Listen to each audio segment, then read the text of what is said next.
Ricardo Meneses avait 43 ans, une fortune répartie sur des comptes internationaux, des appartements dans des villes où il dormait presque jamais, et une collection de montres rares qui valaient plus que de nombreuses maisons entières.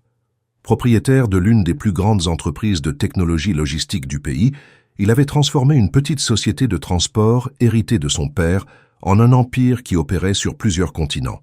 Tout le monde disait que Ricardo était un gagnant. Les magazines d'affaires le répétaient tous les mois. Les employés parlèrent de lui comme de quelqu'un d'impossible à atteindre. Mais il existait une vérité silencieuse que personne ne voyait. Ricardo ne parvenait plus à ressentir de la joie dans absolument rien de ce qu'il possédait. Les jours étaient toujours les mêmes. Il se réveillait avant le lever du soleil, répondait à des messages en buvant un café sans goût, entrait dans des réunions interminables et terminait la nuit à regarder le plafond d'une immense suite qui ressemblait davantage à une chambre d'hôtel qu'à une maison. Le divorce avec Elena avait eu lieu 2 ans plus tôt, sans scandale, sans dispute, seulement avec l'usure de ceux qui avaient passé trop de temps proches physiquement et distants émotionnellement. Quand elle était partie, Elena avait dit quelque chose qui avait continué à résonner en lui bien après la signature des papiers. Elle lui avait dit que Ricardo savait gérer des entreprises, mais ne savait pas rester dans sa propre vie. Après la séparation, Ricardo s'enfonça encore plus profondément dans le travail. Il voyageait constamment, dormait peu et transformait chaque silence en productivité. Son thérapeute disait que c'était une fuite. Ricardo faisait semblant d'écouter, payait la séance et retournait à son téléphone avant même de sortir du parking. Il pensait que cela fonctionnait.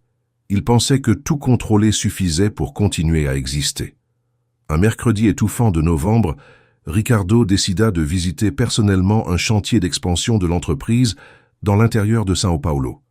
La voiture suivait une route étroite lorsqu'un bruit métallique força le chauffeur à s'arrêter sur le bas-côté. Le mécanicien le plus proche mettrait presque 2 heures à arriver. Agacé, Ricardo sortit de la voiture pour marcher un peu. Il faisait chaud. L'air semblait lourd. C'est alors qu'une odeur traversa la rue et atteignit un souvenir dont il ignorait même encore l'existence. C'était une odeur de nourriture faite au poêle à bois, de l'ail revenu, de l'oignon dorant dans la graisse et du café fraîchement passé. Une odeur simple, mais chargée de quelque chose d'impossible à expliquer. Ricardo resta immobile quelques secondes, sentant sa poitrine se serrer sans comprendre pourquoi. Il suivit cet arôme comme quelqu'un qui marche derrière un vieux souvenir. Au bout de la rue se trouvait un petit restaurant, aux murs jaunes déjà décolorés par le temps. Une pancarte en bois disait seulement « Restaurant de Dona Celina, cuisine maison ». Il n'y avait ni lumière moderne, ni menu numérique. Seulement 8 tables occupées par des habitants de la ville et le bruit tranquille de conversations ordinaires. Ricardo entra sans trop réfléchir. Une serveuse posa un verre d'eau devant lui sans le reconnaître. Cela fut déjà assez étrange pour retenir son attention. Dans les endroits qu'il fréquentait habituellement, tout le monde savait qui il était avant même qu'il ne s'assoie. Dans ce restaurant, personne ne semblait impressionné par sa montre chère, ni par la voiture importée garée au coin de la rue. Quelques minutes plus tard, le plat arriva. Du riz bien séparé, des haricots assaisonnés juste comme il fallait, de la viande mijotée lentement, du chou revenu et une farofa simple qui rappelait les déjeuners d'enfance chez sa grand-mère. Ricardo porta la première bouchée à sa bouche et resta immobile. Non parce que c'était sophistiqué, mais parce que cela avait du sens. Pour la première fois depuis de nombreuses années, il ne mangeait pas seulement pour remplir une obligation de la journée. Il ressentait quelque chose de vrai. Il mangea lentement, sans regarder son téléphone, sans répondre aux messages, simplement présent dans cet instant simple. Quand il termina, il resta assis, regardant discrètement vers la cuisine d'où venait l'odeur qui avait complètement changé son après-midi. La voiture fut prête 40 minutes avant que Ricardo ne quitte le restaurant, mais il ne remarqua même pas le temps passé. Avant de partir, il demanda qui cuisinait là. La serveuse répondit que c'était Elisa, la fille de Dona Celina, responsable de la cuisine depuis que sa mère était tombée malade quelques années plus tôt. Ricardo revint la semaine suivante, et celle d'après aussi. Pendant des mois, l'un des hommes d'affaires les plus occupés du Brésil commença à réorganiser ses rendez-vous uniquement pour conduire jusqu'à cette petite ville. Il s'asseyait toujours à la même table. Il commandait toujours des plats différents préparés par la même personne, qui apparaissait presque jamais dans la salle. Elisa avait 30 ans et portait la tranquillité de quelqu'un qui n'avait jamais eu besoin d'impressionner personne. Les cheveux noirs presque toujours attachés, les mains marquées par le travail quotidien et un regard attentif qui semblait voir au-delà des apparences. Elle ne parlait pas beaucoup, mais observait tout. Lors de sa 5e visite, Ricardo demanda à la rencontrer. Elisa apparut à la porte de la cuisine avec un tablier fleuri et demanda si la nourriture était bonne. Ricardo répondit qu'il avait voyagé dans de nombreux pays, fréquenté des restaurants célèbres et goûté des plats signés par des chefs récompensés, mais qu'aucun d'eux n'avait provoqué ce que cette nourriture provoquait. Elisa sourit discrètement et répondit quelque chose qu'il n'oublierait jamais. Elle dit qu'une nourriture sans affection tue la faim, mais ne nourrit jamais vraiment. La phrase resta coincée en lui pendant toute la semaine. Lors de sa visite suivante, Ricardo obtint la permission d'attendre le déjeuner près de la cuisine. Il observa Elisa travailler calmement, goûter les assaisonnements, organiser les ingrédients et traiter chaque plat comme si elle préparait de la nourriture pour quelqu'un d'important de sa propre famille. Il n'y avait pas de précipitation dans ses mouvements, il y avait de la présence. Ricardo comprit à cet instant qu'il avait passé des années entouré de luxe et complètement éloigné de toute chose réelle. Et ce fut exactement là qu'il commença à sentir quelque chose de dangereux grandir en lui. Dans les jours suivants, Ricardo commença à inventer des excuses pour rester plus longtemps au restaurant. Parfois, il arrivait tôt seulement pour prendre un café. D'autres fois, il apparaissait près de la fermeture en disant qu'il était fatigué de la route. Donna Celina remarquait tout en silence, en organisant l'ancienne caisse près de la porte. Elisa aussi remarqua. Mais contrairement aux personnes habituées à s'approcher de Ricardo par intérêt, elle ne changea pas sa façon de le traiter. Elle restait simple, directe et attentionnée avec tout le monde de la même manière. Cela troublait Ricardo, car il avait passé tellement de temps entouré de relations superficielles qu'il ne savait plus reconnaître le naturel sans soupçonner une intention cachée. Un après-midi de forte pluie, l'électricité manqua dans une partie de la ville. Le restaurant resta éclairé seulement par la faible lumière du poêle à bois et par les bougies dispersées sur les tables. Certains clients partirent en se plaignant. Ricardo resta. Elisa improvisa un dîner simple avec seulement ce qui était encore prêt dans la cuisine. Elle servit une soupe de manioc, du pain maison et du café frais. Rien de sophistiqué. Pourtant, Ricardo sentit une paix étrange envahir l'environnement silencieux. Pendant que la pluie frappait les fenêtres, il comprit quelque chose qu'il évitait d'admettre depuis longtemps. Il ne revenait pas dans cette ville, seulement à cause de la nourriture. Ce soir-là, avant de partir, Ricardo resta quelques minutes près de la porte, observant Elisa éteindre les dernières bougies de la cuisine. Elle semblait fatiguée, mais il existait une sérénité dans ses mouvements. Pour la première fois, il ressentit de l'envie pour quelqu'un. Non pour le manque d'argent ou la vie humble de cette femme, mais pour sa capacité à exister entière dans le quotidien. Quand il entra dans la voiture, il comprit qu'il avait perdu quelque chose. Et aucun argent ne pourrait le récupérer seul entièrement. Le lendemain, Ricardo retourna à São Paulo différent. Le penthouse restait impeccable, avec des murs clairs, des meubles de créateurs et une vaste vue sur la ville, mais tout semblait sans température.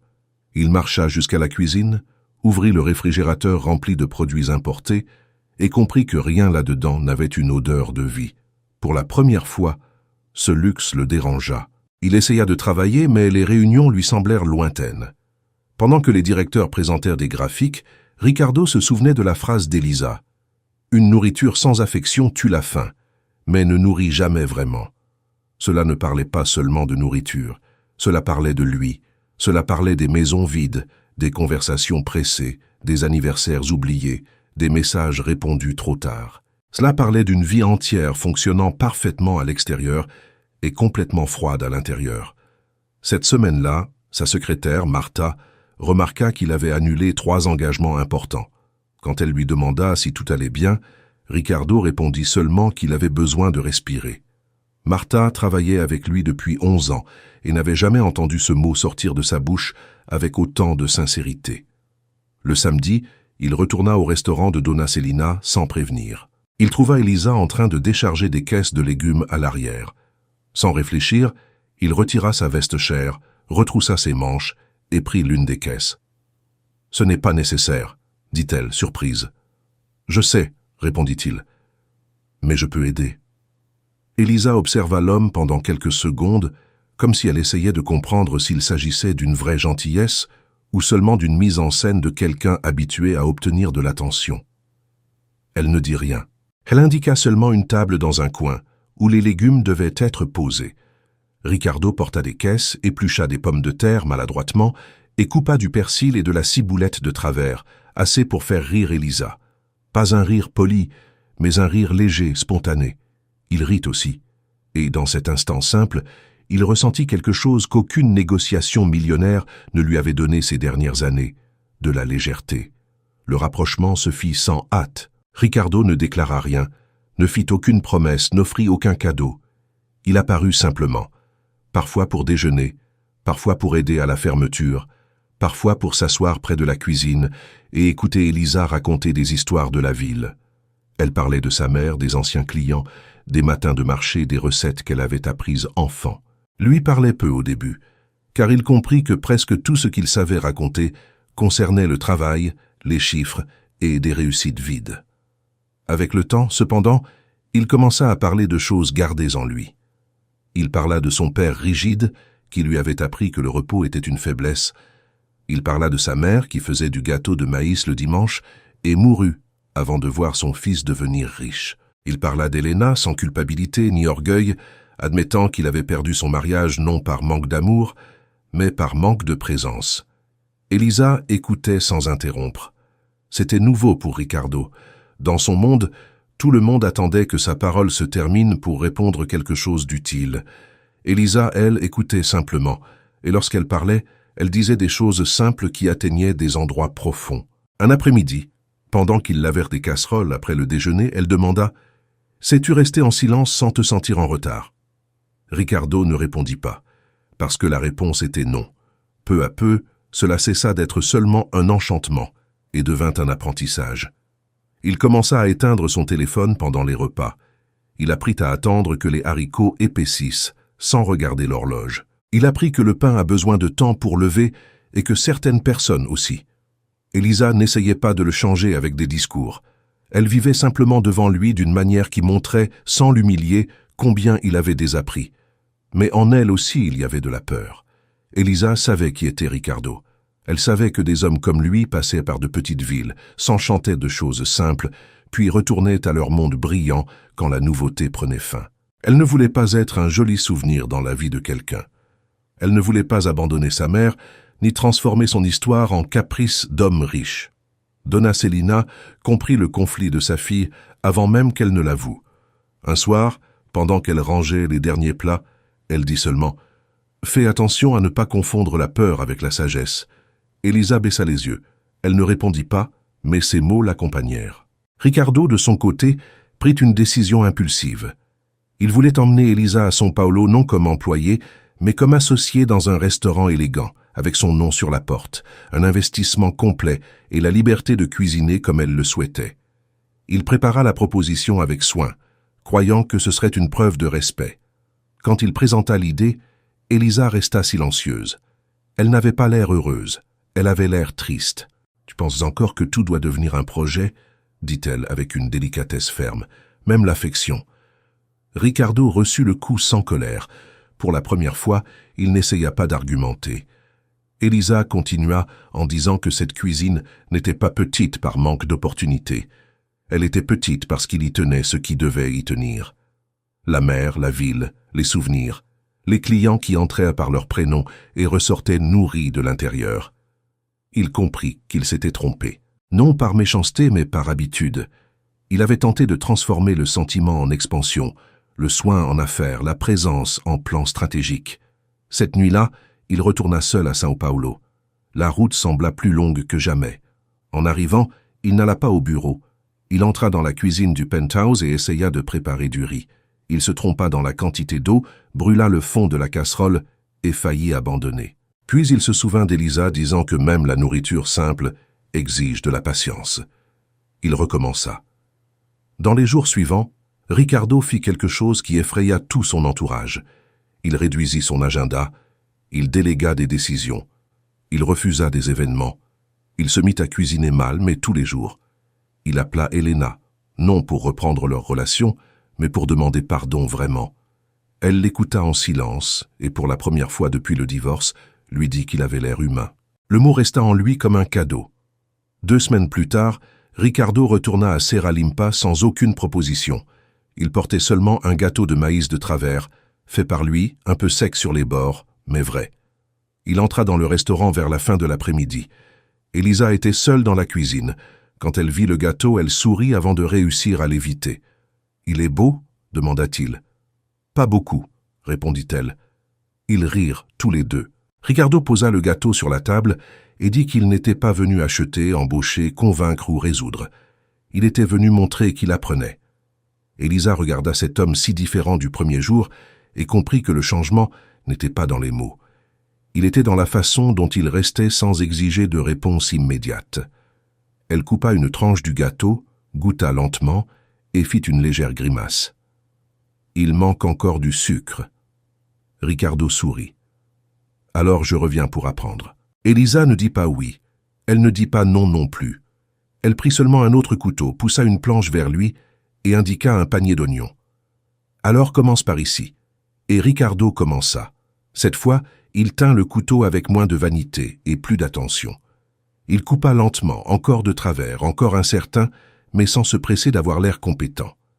Elisa l'observa en silence, et dans ce silence, il y avait une petite acceptation, presque invisible, mais réelle. Dehors, Serra Limpa suivait son rythme simple. Dans cette cuisine, Ricardo comprenait que peut-être l'amour n'arrivait pas comme une conquête, peut-être arrivait-il comme un service, une présence et une volonté sincère d'apprendre. Jour après jour, sans fuir désormais.